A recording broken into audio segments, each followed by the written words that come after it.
Boys and girls, another Legacy of Kain video. Hopefully this one will be shorter. I got some of my notes here. I'm finding it's pretty impossible to write a script without the ability to edit my notes. Otherwise, I keep writing sections of the script. I have the same problems I had when I was writing book. Anywho, this little setup I got before us here is a little altar piece representing both the Elder God, that's the emblem in the center. Whenever you see him in the game, whenever you see images alluding to him in the game, it's always this eye in the center with tentacle, spokes coming out representing his wheel of power, his control over the world. What's interesting about that is how the skulls are inlaid.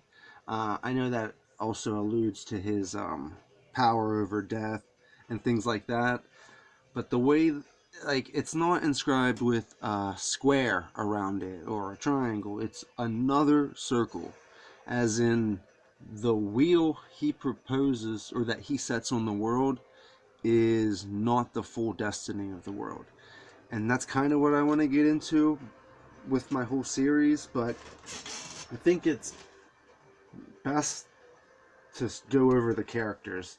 That way I'm not always bouncing around in each video trying to explain this or that, because the context of this game is so overlapping. I just did a little bit of work for what is it? Ignis Fatius and Ignis Fatius, the glowing embers that are represented as like green light in the Legacy of Kain game. You see them on the way to Vorador, but for those who don't know, much like the Heart of Darkness, which is, like I said before, a literary allusion to work writers have done in our world, it's the same thing with that. It's a Bukowski poem that I have transcript that I wrote down so that, I'll read it to you guys in one of these videos. But that's going to be more centered around Kain, because at a certain point in the game, Mobious tells him the Ignis Fatuus is what leads you to hell, is the path to hell, and he clarifies even more as in your path to hell. And I feel like that's alluding to not necessarily the will-o-wisps, but more the poem by Bukowski, which is very bleak. And if you look at it in the terms of Legacy of Kain, it really applies. But, again, do what thou wilt shall be the whole of the law. Love is the law, love under will. Salutations from all points of the shining triangle. This series is, as I said before, the best parable I have to try to teach what I know to people. So I'm just going to break this all down, and we'll start slow, and then I'll start getting into my really crazy theories, as opposed to just like, yeah, this is what happened in the game. So the Elder God has these 8 spokes and the center eye, which is very much aligned with the 9 pillars, especially how they wrap around each other with kind of the balance more towards the center. They're just very convenient images that line up.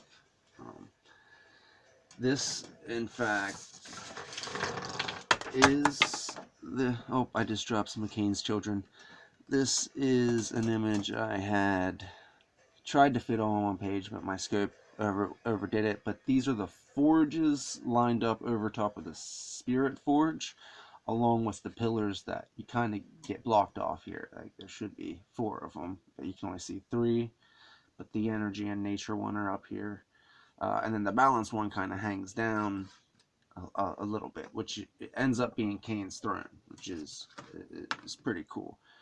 But yeah, these little skulls I had were representing Kain, his children, the Scorpion, of course, the Soul Reaver, the Vampiric Blade, the Soul Destroyer. But before we get to that, let's stick with the Elder God. Now, what is the Elder God? Well, that is a video in itself. But let's just stick with what we know, and that is the pillars. Okay, if the Elder God is related to the pillars at all, then the principles the pillars represent will help us understand the Elder God. So what are they?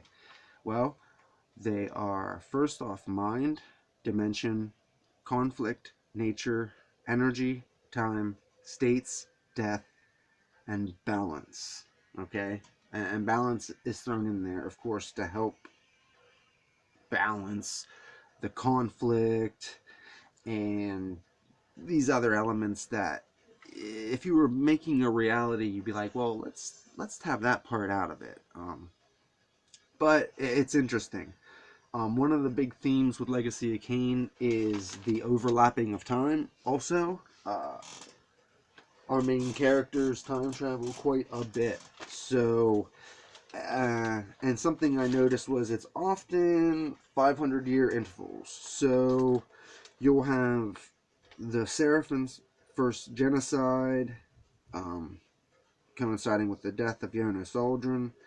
500 years later, the pillars are corrupted, and Janos is raised by Raziel. 500 years after that, Kain raises the Seraphim priest, Raziel, which, helped start all this. A millennia later, which was probably, like, let's say 1,000 years, so 2 sets, so they get to evolve a little bit. Kain rules the corrupted Nosgoth after viewing his own future in Mobius' time portal.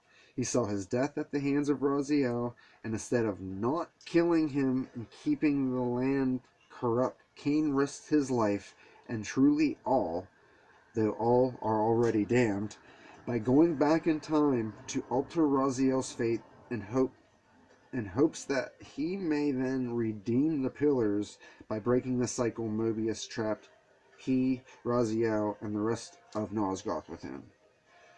Though he must kill Raziel to reach this future. The part in the beginning of Soul Reaver 2 is an essential and crucial moment. Now, in the original timeline of things, I don't think this would have happened, but what the Elder God did was he changed history so much that by pushing it onto Kain to be the Balance Guardian, whom he wouldn't have naturally been had they not interfered and killed off the circle like several times throughout the centuries to get to Kain, they did this all in the hopes of having Kain with the Heart of Darkness and then destroying him with that and leaving all hope behind. Basically, the Elder God seeks to destroy any immortal beings because, as he claims, he is the engine of life, an irrefutable cycle of birth, life, death, and rebirth. He claims that he cleanses all souls and purifies them so they may be returned to the wheel and live lives. And the games, if you go the whole way through, you kind of realize this is true insofar as, yes, that's what he does, but he also overdoes it. As in, he manipulates the living to help suit his own ends, which, in all intents and purposes, he shouldn't communicate with the living at all. But the fact that he is bound to these 9 principles that the pillars are, and one of them happens to be mine, it means he is connected to the mind of all living and dead creatures. This is how he can communicate with who he wants to over all time and space, as long as they're Nosgoth, I expect. But Nosgoth is the world here.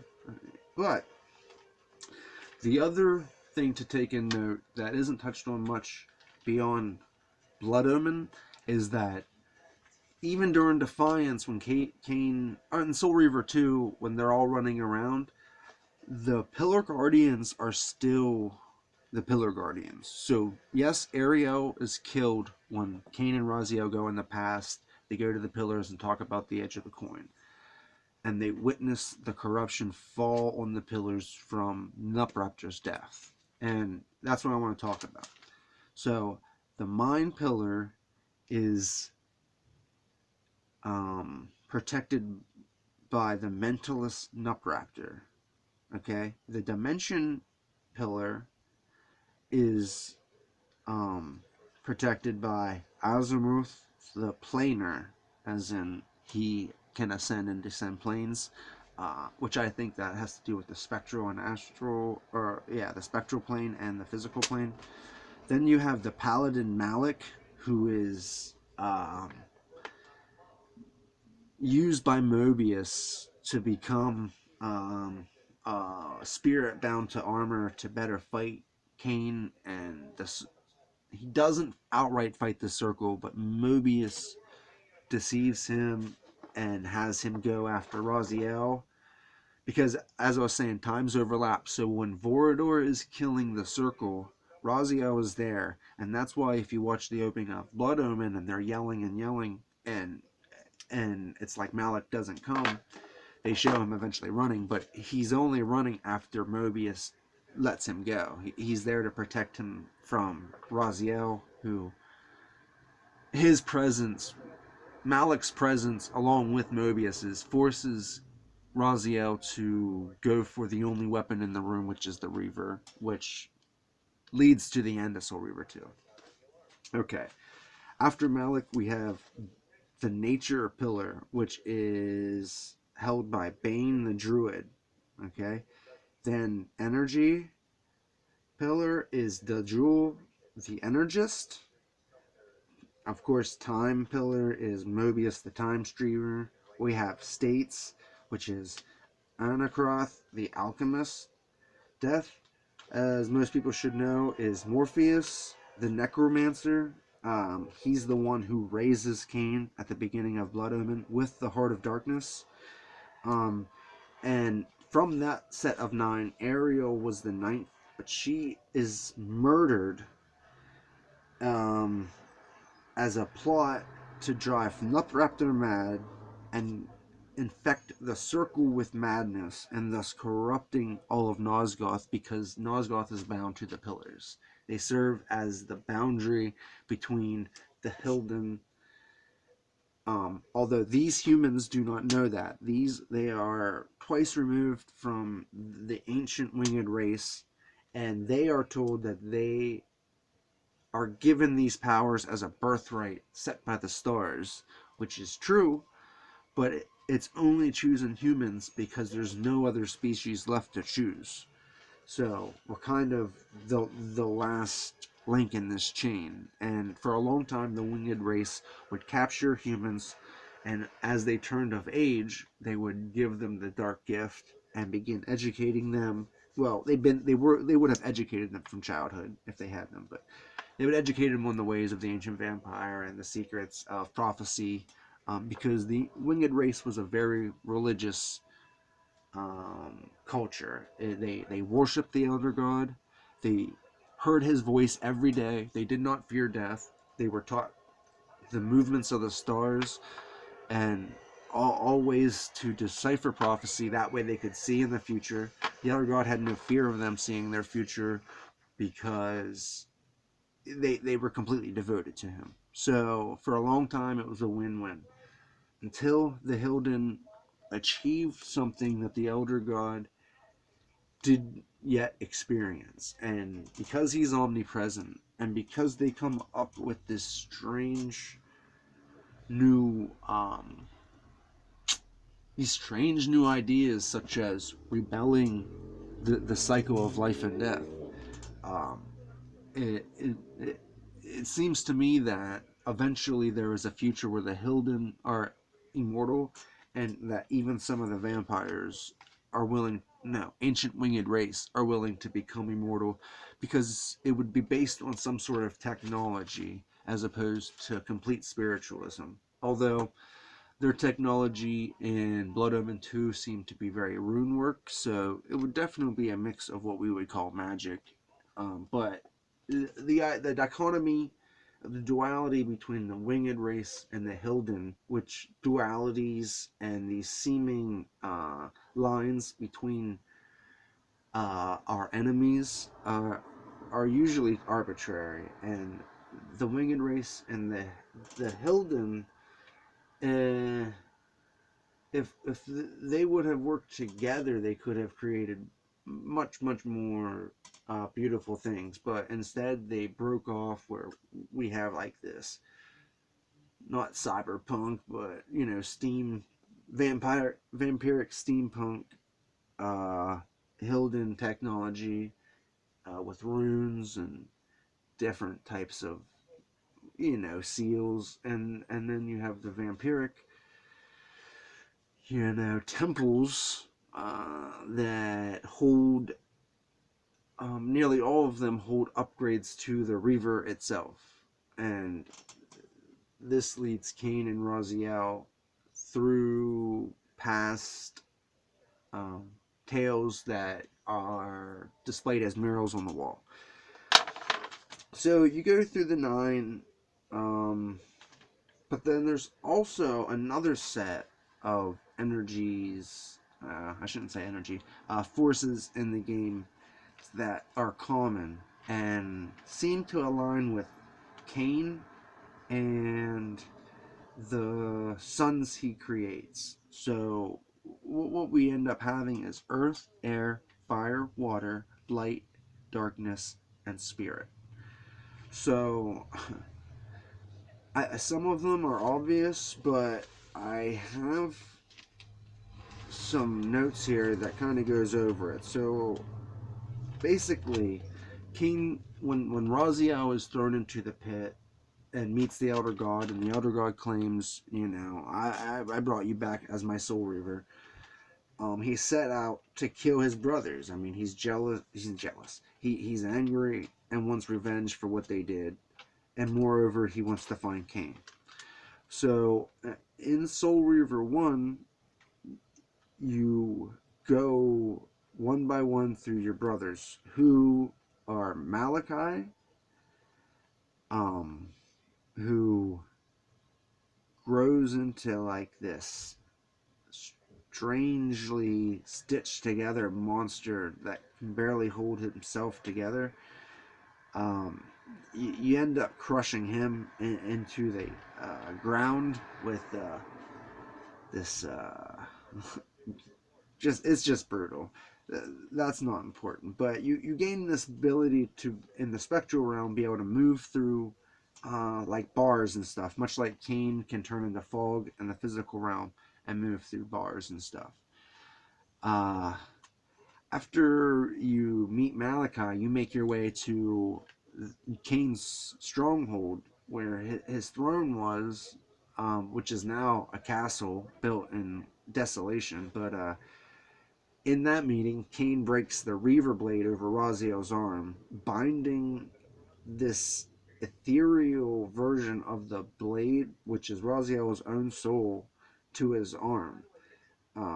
It's pure energy, and at this stage, the health of Raziel must be full, and like gameplay wise, it must be full to produce the Wraith Blade. Otherwise, he cannot get it up or out so that he can use it in battle. Also, you meet Raziel, the Balance Guardian, here. After this, you're led to Zephon, a brother who is over the millennia turned insectoid and has made his body a cocoon and an old human castle. And you defeat him with fire. and you gain the ability to claw up walls in the material realm. So there's elements of fire and earth there also.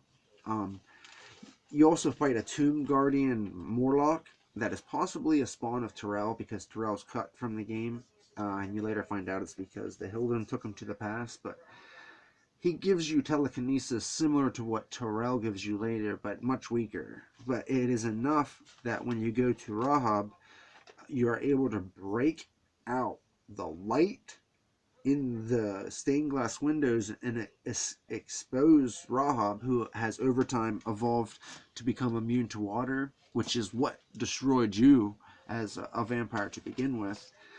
And so he's like a fish-like monster that you burn with light. So there's water and light in that one. Dumah, much like Raziel, is trapped in the spirit world for centuries, giving him the rare ability to move otherwise immovable objects, a kind of mastery of spirit to affect matter. He was pinned down in his castle by the humans who just pierced him with all kinds of things, but his body didn't decay, as he was able to keep his soul sustained in the spiritual realm. Now, Raziel destroys him with the most crazy fireball explosion that is in the game. It's just a machine that the humans or someone had built. Now, after that, you go to Kain again, as in the end of the game, where it's revealed to you of this time streaming place where Kain implores to you to follow him in the past, and it's very much set up like there were two endings where you could do the Elder Gods task, and destroy all vampires, and this would lead to the future the Elder God truly sought. That actually never came out. There was a certain ending where you could kill Kain and get the Kain Reaver, and I believe Ariel Reaver, and different stuff like that. But which is also similar in structure to the Fire Reaver, I should add. And the view that you get is the same view. It's like if you walk out of Kain's high point, it's a similar view of you walking out of Janos Uldren's high retreat when you get the fire emblem. So there's a lot of visions that have multiple outcomes depending on your choice as Raziel. But in this timeline, yeah, in that timeline, or yeah, in Elder God's desired timeline, all vampires would die at the ringing of the bells. But this is not what happens. We find out in Soul Reaver 2, we go back in time, and we go through another series of upgrading, not just sucking the souls from people into Raziel's body, but giving souls to the Reaver, like giving these elemental souls that the brothers had. He's going to give the Reaver Blade, this ravenous version of himself that has been stuck in a cycle over and over and over again. Every time he sees the truth that, oh my God, me killing myself now is me being a paradox here, and the blade wants to destroy me because it wants to be one. It needs to ease this suffering.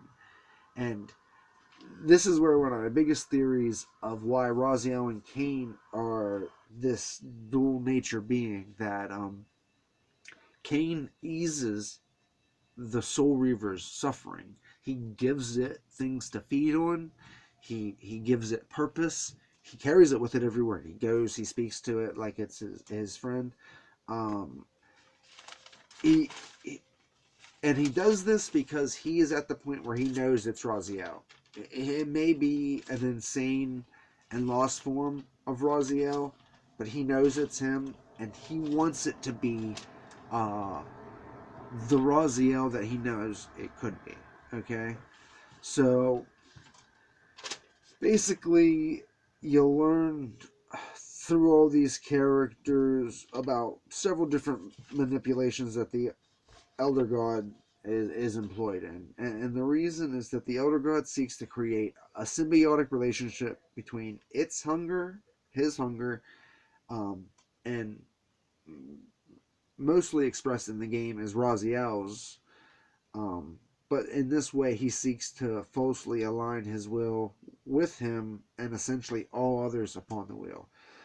For it is true that the Elder God is outside of time and space and consciousness and partially informed, although spirit is part of each physical being expressed as souls, which is apparently a source of a kind of substance to him. Though beyond death, the desire for the elder to feed is truly a parasitic one. But it should be noted some creatures who live do long for death. The reasons are many, and so it can be said this elder whose eyes see all may have once offered those who sought reprieve or rebirth for whatever reason. The shackles of flesh and form can grow heavy on the living, and so the cycle of death and rebirth becomes a natural and desired cycle. Janos touches on this most. We'll get into that theory when we talk about Janos, who is the Reaver bearer. He's the guardian of the Reaver. Now, I have the names of the humans.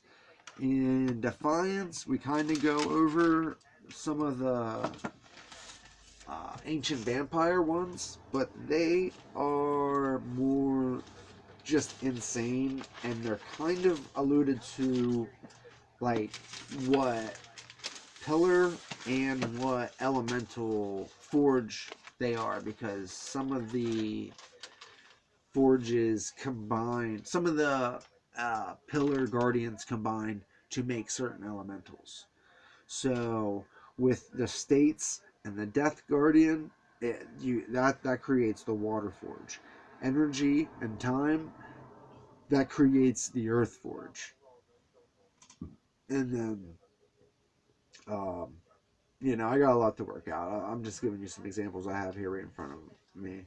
But the nature guardian and the conflict guardian seem to have their own thing. So I don't know if they may be fire and... Well, I don't know. Oh, so nature... Well, yeah, see, that's the problem. Fire, light, earth, water.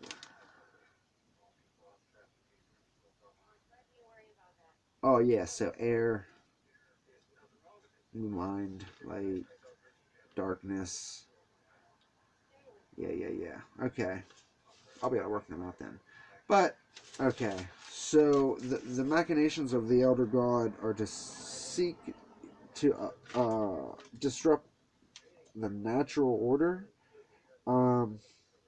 Because, as I said, I feel like he experienced a reality he couldn't take. It is the destiny points in the timeline that he takes advantage of. There's a quote at the end of Legacy of Kain, or Soul Reaver, where Mobious says, if a streamer can see the loops in time, he can pull them to his advantage. And the Elder God is helping Mobious see these loops. And that's why we have these 500-year intervals. They're keeping them overlapping certain events so that the deck is stacked in their favor. It's while they're high in power, and often the Seraphim are around. And okay, this is kind of what... Once Raziel gets through the time section of the game and sees all these future events and still doesn't want to talk to Kain, the reason why is because he found the Seraphim tombs where he saw himself as a human. So these 7 vampires, or 6 vampires that I just mentioned, were all once Seraphim priests. And the Seraphim are the warrior priests that Mobius sets up over time after the rebellion of the ancient vampires to continue wiping out the bloodline of all human vampires left remaining. So he sets up a genocide to all vampires. They are just viewed as the worst of the worst. So it's a little disheartening, but it's kind of the name of the game. The way it works out is Raziel really believes that his human self was noble and that Kain corrupted him by making him a vampire. He kind of agrees with the elder god that, you know, that a soul that can't die, like what good is it? It's like he sees the pride and the all these things Kain has done to him has led him to believe like that millennia I served him was nothing. He didn't care for me at all. But all this is leading to the two incarnations of the Reaver Blade. The first time this happens, it's when Mobious sends Kain back to fight William the Just, creating the Nemesis, or stopping the Nemesis from being created, okay, in one timeline, and thus leads to a genocide against the vampires. Now, the reason Mobius does this is because by the time Kain comes back through the portal, he is the last living vampire after he kills Vorador. And I believe I've said before, but if not, Vorador is the blacksmith of the ancient vampires, firstborn of the humans, first transmuted into a vampire of the humans. He was tasked with the Honest Aldrin and the Pillar Guardians to create the Reaver Blade. And what happens because of Raziel's spirit being bound in these two Reavers, that two incarnations meet in time, and a paradox is created by these twin souls. It is the key to the pillars, and therefore capable of bestowing the option to open or keep bound the Hilden. This is only by the will of the one who wields it. Kain, in this case, Zion of Balance, and Raziel as Purifier of the Blade, and after Raziel purifying him, heartless as he always claimed to be. But this all leads one into the other. Let me see. Avernus Cathedral burns during both Legacy of Kain 1 and when Defiance is happening. So you have Kain walking around in the same time with the Reaver. So what's happening is now both Kains have a viable Reaver. And this is another reason why he's Zion of Balance. Besides the purification, besides his unique making, as much as Raziel's unique making, these all lead up to them becoming more important than they ever would have been had the Elder God never interjected to begin with, trying to change history. And not only change history, but keep the living bound in a loop. And this loop goes to when Kain gets to the future, to when Kain comes back. He has his souls bound in there. If the if the Hilden are out in the world, the Seraphim Lord, and move beyond that point, it didn't matter to him because they were an immortal creature anyway, and he would just avoid that future with his awareness. He just wouldn't concentrate on it. But I also think he would eventually seek to take them out as well. But an inconvenience is an inconvenience. He feared Kain because he knew that he would become Scion of Balance if he discovered his true destiny. But he also knew if he could convince Raziel to fight him, then he would win. The problem is the cycle of the Reaver. The way it was set up kept the blade going madder, kept Raziel going crazier and crazier over time until it was palpable to him that whatever Kain was proposing was not near as worse as being sucked into the blade. Though that was only until he realized what the blade was, who he was, and what he was capable of if he was willing to go through the trials set before him. So,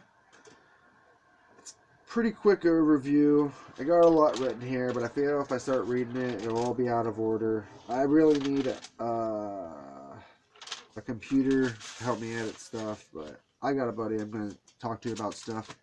One other thing. No, never mind. I was just going to bring up the whole Reaver being a phallic symbol, but that gets into too much weird shit.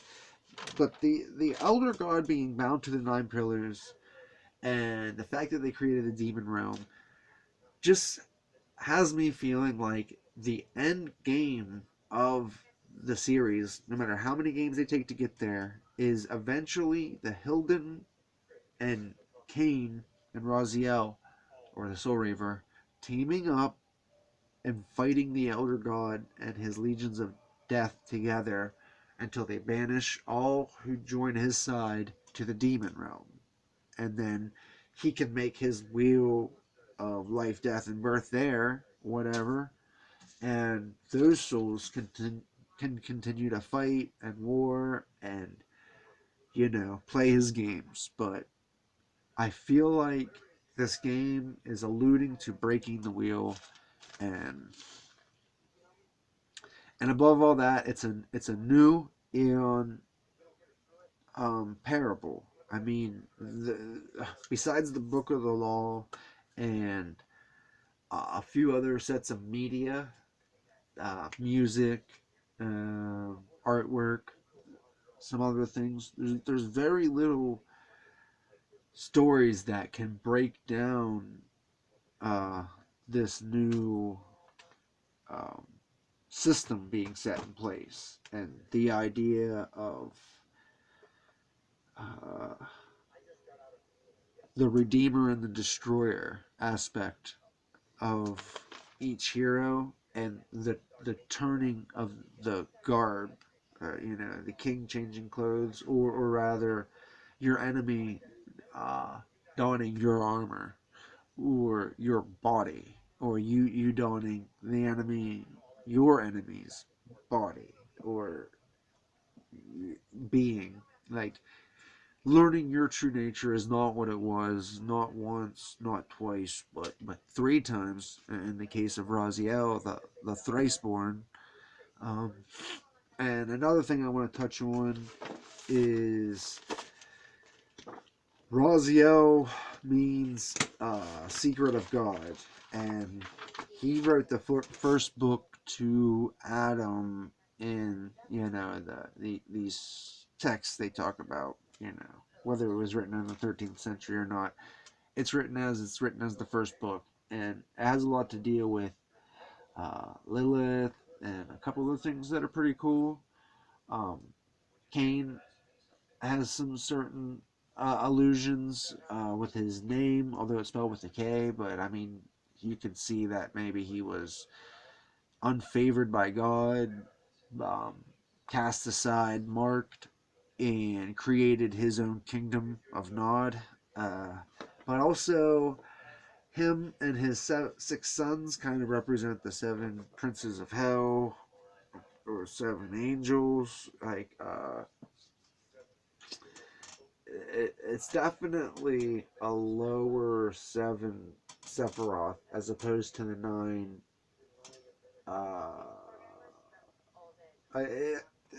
It's just different work involved. There's a lot of power with the 7. I mean, it's definitely an angelic number. It's just represented demonic in this because of all of the twist by, you know, the elder god and this and that, and the curse, the banishment, the passing on of the bloodline. So originally you got just winged race that are forced to fight the Hilden by the decree of their god. The Hilden cursed the winged race to become vampiric in nature.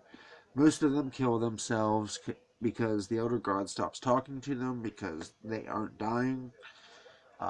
He may even coach some to kill themselves, and if they don't, then he falls silent. Then, as their numbers grow low, and because no new Pillar Guardians can be born, and if a Pillar Guardian kills themselves, what are they going to do? Well, what happens is a human is chosen, as I said before, because the stars choose the guardian. It's like that's how their prophecy work. It's a celestial prophecy.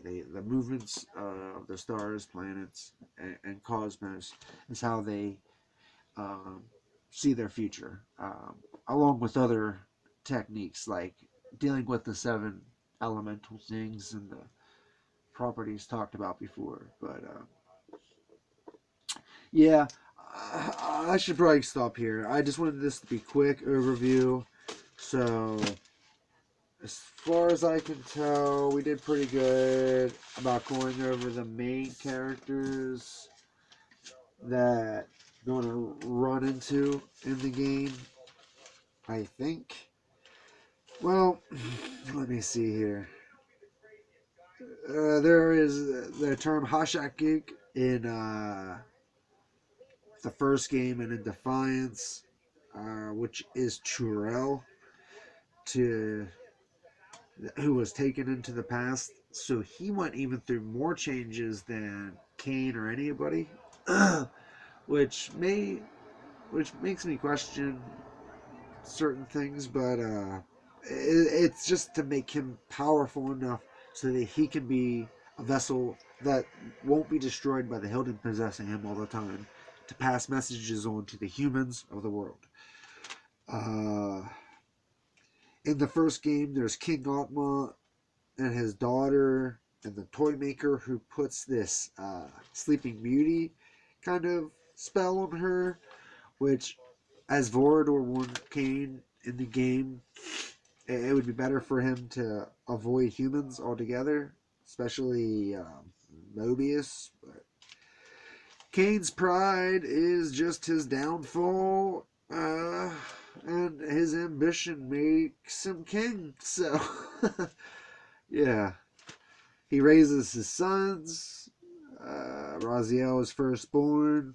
Together and his sons, along with their clans that each of them reign, maintain control over the corrupted Nosgoths for millennia.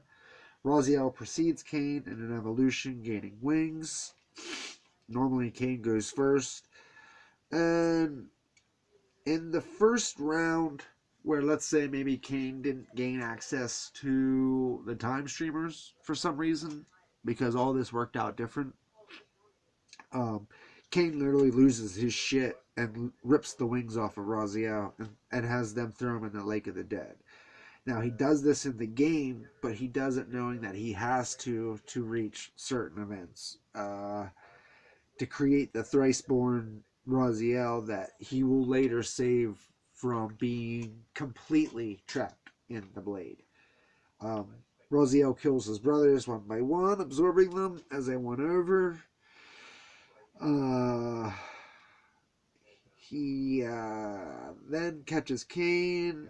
They go to the Seraphim stronghold in Soul Reaver 2, where he finds Kain, where in all timelines till now, this is where Kain dies and fucking gets smashed on old poor William the Just little altar there. And it's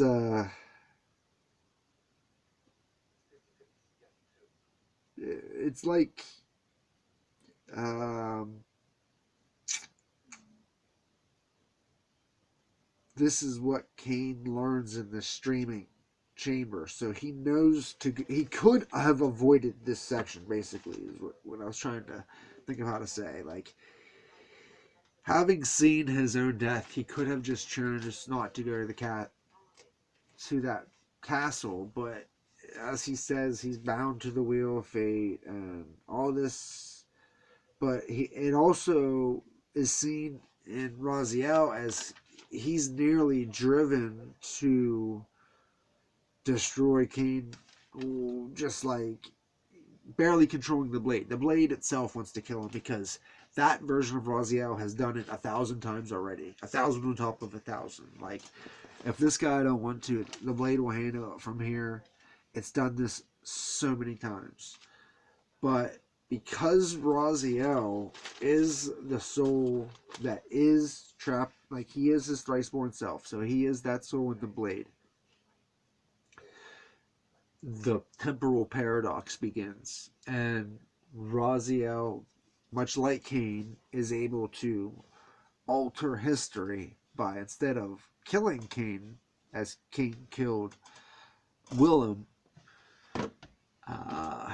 Raziel spares Kain, and you continue to go through Legacy of Kain and Soul Reaver 2 and Defiance, where more is revealed to each character, and that's what we'll get into in some other videos here soon, guys. So, thanks a lot.